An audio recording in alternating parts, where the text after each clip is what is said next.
ఫిబ్రవరి 21వ తారీఖున శ్రీమతి లతా గారి ఆధ్వర్యంలో గిరినార్ మహాయాత్ర వివరాల కోసం సంప్రదించండి. నమస్తే, వెల్కమ్ టు సుమన్ టీవీ. నేను పద్మిని. ప్రస్తుతంతో పాటు ప్రముఖ ఆధ్యాత్మికవేత్త, దత్త ఉపాసకురాలు, శ్రీపాద శ్రీవల్లభ దత్తపీఠం వ్యవస్థాపకురాలు శ్రీమతి లతా దత్త గారు మనతో పాటు ఉన్నారు. మాట్లాడతాం. నమస్తే అక్క. నమస్తే పద్మిని. అక్క, ముందుగా మీకు భీష్మ ఏకాదశి శుభాకాంక్షలు అక్క. పద్మిని, నీకు సుమన్ టీవీ ప్రేక్షకులందరికీ కూడా భీష్మ ఏకాదశి శుభాకాంక్షలు. థ్యాంక్ యూ అక్క. భీష్మ ఏకాదశి. ప్రతి ఏకాదశిని కూడా నువ్వు చాలా నిష్ఠతో చేస్తూ ఉంటావు. Thank you. దానికి ఫస్ట్ నీకు ఆ దైవానుగ్రహం అందుకే సంపూర్ణంగా ఉంది. Thank you. అందుకే నువ్వు కోరుకున్న కోరిక, సుపుత్రుడు వచ్చాడు చక్కగా, అగస్త్యేంద్రుడు వచ్చాడు, ఆ భగవంతుడు నీకు వరం ఇచ్చాడు. Thank you, ఎందుకు అక్క. ఈ విషయం మళ్ళీ చెప్తున్నానంటే, ఎవరైతే సంతానం కావాలనుకుంటున్నారో పాపం సంతానం కావాలనుకున్న ఆ. వాళ్ళ బాధ వర్ణాతీతం. ఎందుకంటే గొడ్రాలని పూజలకి పిలవకూడదని, పూజలకు పిలవకూడదని కూడా ఇలా అంటారా? కూడా ఇప్పుడు కూడా ఉన్నారు, వాళ్ళ ఎదురు రాకూడదని. ఇవన్నీ ఎంత Sad. ఘోరంగా అంటే దానికి ఇంకా మీరు చేసుకోవటానికి వేరే ప్రత్యామ్నాయం కూడా ఉండదు. అదే, అంత ఇల్లాలు కంటతడి పెట్టిందంటే అది ఎట్లా మనల్ని ఇబ్బంది పెడుతుంది? ఎందుకు వచ్చిన మాటలు? ఈ మాటలు అనే వాళ్ళకి దాంట్లో నుంచి బయటపడే సొల్యూషన్ కూడా భగవంతుడు ఇవ్వలేదు ఆ కర్మకి. ఎందుకు చెప్తున్నానంటే, దయచేసి ఇలాంటి మాటలు అనకండి, ఎవరిని బాధ పెట్టకండి. Right.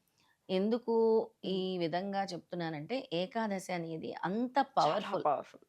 Very very very powerful. అందుకే ఎందుకు పద్మిని నువ్వు ఇలా ఈ స్టేజ్ లో ఇప్పుడు ఎందుకు చేస్తున్నావు అన్నా కూడా నువ్వు విడిచిపెట్టలేదు అన్నమాట. అవునక్క. అది అందుకని విడిచిపెట్టి ఉండబుద్ధి వేయట్లేదు అక్క. అలవాటు అయిపోయింది కదా, ఇన్నేళ్ల అవును. నుంచి అలవాటు అయిపోయి 2 ఏళ్ల నుంచి అనుకోండి, ఉమ్, ఉండబుద్ధి వేయట్లేదు.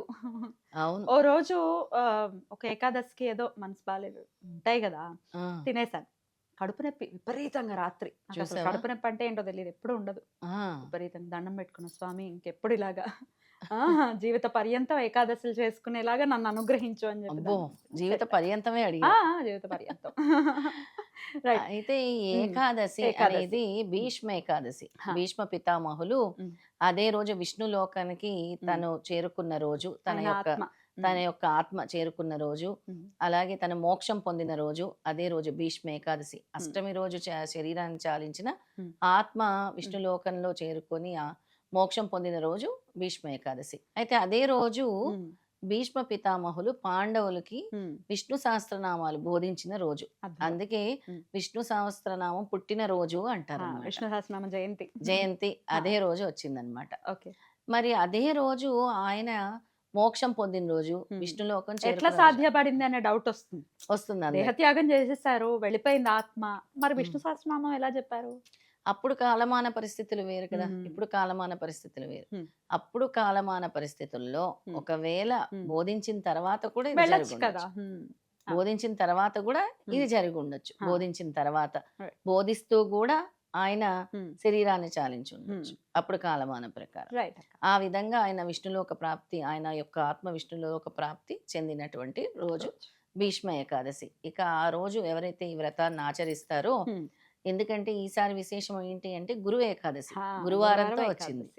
అయితే గురుగ్రహ దోషాలు ఎవరికైనా ఉన్నా, వివాహాలు ఆలస్యం అవుతున్నాయి అనుకున్న వాళ్ళు కూడా ఆ రోజు ప్రత్యేకంగా ఈ భీష్మ ఏకాదశి చేయటం వల్ల ఈ వివాహంలో జరిగే జాప్యాలన్నీ కూడా తొలుగుతాయి. ఓకే. ఏదైతే ఆటంకాలు, ఆలస్యం. లేట్, ఆలస్యం అవటము, ఇవన్నీ కూడా తొలుగుతాయి అన్నమాట. గురుగ్రహ దోషాలు ముఖ్యంగా తొలుగుతాయి. ఓకే. ఇక ఆ రోజు ఉపవాసం ఉండి మర్నాడు ద్వాదశి రోజు పారణ సమయం ఉదయం 9 గంటలకి తర్వాత అన్నదానం చేస్తే చాలా మంచిది ద్వాదశి రోజు. అలాగే ఏదో ఒకటి దానం చేసినా కూడా మంచిది. ప్రత్యేకంగా ఏ దానం చేస్తే బాగుంటుంది? ప్రత్యేకంగా బెల్లము, ఉప్పు, మ్. పచ్చకర్పూరము, ఆవు నెయ్యి, ఇవన్నీ దానం చేస్తే చాలా మంచిది. ఇట్లా పీఠాల్లో కానీ గుళ్ళల్లో ఆ. కానీ. పీఠాల్లో గాని గుళ్ళల్లో గాని పసుపు కుంకాలు, పసుపు చేస్తే కూడా చాలా మంచిది. ఇవన్నీ దానం చేయొచ్చు. గురువారం కదా పైగా. గురువారం పసుపు దానం చేస్తే చాలా మంచిది. ఓకే. బెల్లం చేయొచ్చు, శనగలు చేయొచ్చు, అలాగే కందిపప్పు, శనగపప్పు, ఇలాంటివి కూడా చేయొచ్చు అన్నమాట. ఓకే. అసలు మాఘమాసంలో చేసే దానానికి చాలా విశేషమైన ఫలితం ఉంటుంది. మనము ఇంతకు ముందు చెప్పుకున్నాం, ఏ రోజు ఏం దానం ఇస్తే మంచిదో కూడా మాఘమాసంలో మనం చెప్పుకున్నాం. ఒక్కో రోజు ఒక్కొక్కటి దానం ఇవ్వచ్చు అని.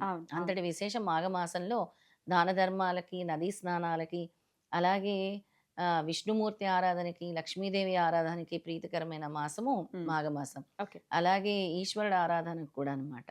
ఇక ఏకాదశి రోజు ఎవరైతే ఉపవాసం ఆచరిస్తారో వాళ్ళ పారణ సమయం మరనాడు ఉదయం 9 గంటలకి.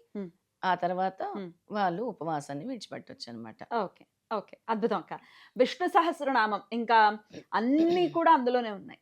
మీకు ఏ సమస్య ఉంది, ఏదైనా అది ఏదైనా గానివ్వండి, ఏదైనా విష్ణు సహస్రనామం పట్టుకుంటే చాలు. అవును. మనం ఖచ్చితంగా గట్టెక్కుతాం అనటంలో ఎటువంటి అతిశయోక్తి లేదు. అవును. కదక్క? విష్ణు సహస్రనామము మాకు చదవటానికి కష్టంగా ఉంది అనుకునే వాళ్ళు వినొచ్చు, శ్రవణం చేయొచ్చు. లేదా విష్ణుమూర్తి యొక్క 1000 నామాలు విడివిడిగా చదువుకోవచ్చు. అవునా? ఒకవేళ మాకు ఒకటేసారి విష్ణు సహస్రనామము చదవటం రావట్లేదంటే విడిగా మనం అష్టోత్తరం ఎలా చేసుకుంటామో విష్ణుమూర్తి యొక్క 1000 నామాలు కూడా విడిగా ఉన్నాయి. ఆ నామాలు తులసి దళంతో చేసుకుంటే ఆ అష్టోత్తరం లాగా తులసి దళం వేసి ఈ 1000 నామాలు చదువుకుంటూ పూజిస్తే గనక చక్కటి ఫలితాలని విష్ణుమూర్తి ఇస్తారనమాట. అద్భుతం. అద్భుతం అక్క. విష్ణు సహస్రనామ జయంతి కాబట్టి ఇంక ఈ రోజు నుంచి మొదలుకొని ప్రతిరోజు కూడా వినటము, చదవటం అసలు వింటూ వింటూ ఉంటే వచ్చేస్తుంది నోటికి. అవును కదా! చాలా పిచ్చి పిచ్చి పాటలొస్తున్నాయి గదా! నీకైతే విష్ణు సహస్రనామం. కంఠోపాఠమే కదా. కంఠపాఠం. నీకైతే చాలా కంఠోపాఠమే. ఇష్టం అసలు. అలాగే వచ్చింది నాకు. నన్ను అడుగుతూ ఉంటారు చాలా మంది ఎట్లా నేర్చేసుకున్నారు అని. కొన్నేళ్ల పాటు నేను కార్ డ్రైవ్ చేసినప్పుడంతా విష్ణు సహస్రనామం ప్లే అయ్యేది. వినగా వినగా వినగా వచ్చేసింది. వచ్చేసింది. ఇవన్నీ రాకపోతే ఓం నమో భగవతే వాసుదేవాయ, ఓకే. లేదంటే ఓం నమో శ్రీకృష్ణ పరమాత్మాయ అని కూడా చదువుకోవచ్చు. ఓం నమో శ్రీకృష్ణ పరమాత్మాయ చదువుకోవచ్చు. ఓం నమో నారాయణాయ చదువుకోవచ్చు. ఈ మంత్ర జపాన్ని మీరు ఆ రోజంతా కూడా చేసుకోవచ్చు. ఒకవేళ మీకు రాకపోతే చెప్తున్నాను, అద్భుతం. సులభంగా ఇలాంటి మంత్ర జపం చేసుకోవచ్చు. రైట్. చాలా బ్యూటిఫుల్ గా ఎక్స్ప్లెయిన్ చేశారు. భీష్మ ఏకాదశిని ప్రతి ఒక్కరూ కూడా వినియోగించుకుని ఆ స్వామివారి యొక్క పరిపూర్ణ అనుగ్రహాన్ని పొందాలని మన చిన్న రెమెడీ చెప్తాను పద్మిని, నువ్వు చెప్తుంటే నాకు ఆ రోజు అంటే గుర్తొచ్చింది. అంటే ఆ రోజు ఎవరైనా ఏకాదశి రోజు 11 తులసి మొక్కలు 11 మందికి దానం చేస్తే చాలా మంచిది. 11 తులసి వృక్షాలు. ఇప్పుడు విష్ణుమూర్తి ఆలయాలకు వెళ్ళిపోయాం అంటే బోల్డ్ మంది ఉంటారు. బోల్డ్ మంది ఉంటారు. ఇవ్వచ్చు. విష్ణుమూర్తి ఆలయాలు, దత్తాలయాలు, త్రిమూర్తులు కదా, ఎక్కడైనా కూడా ఇవ్వచ్చు.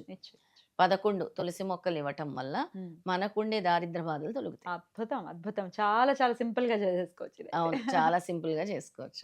థ్యాంక్ యూ అక్క. నమస్తే. నమస్తే.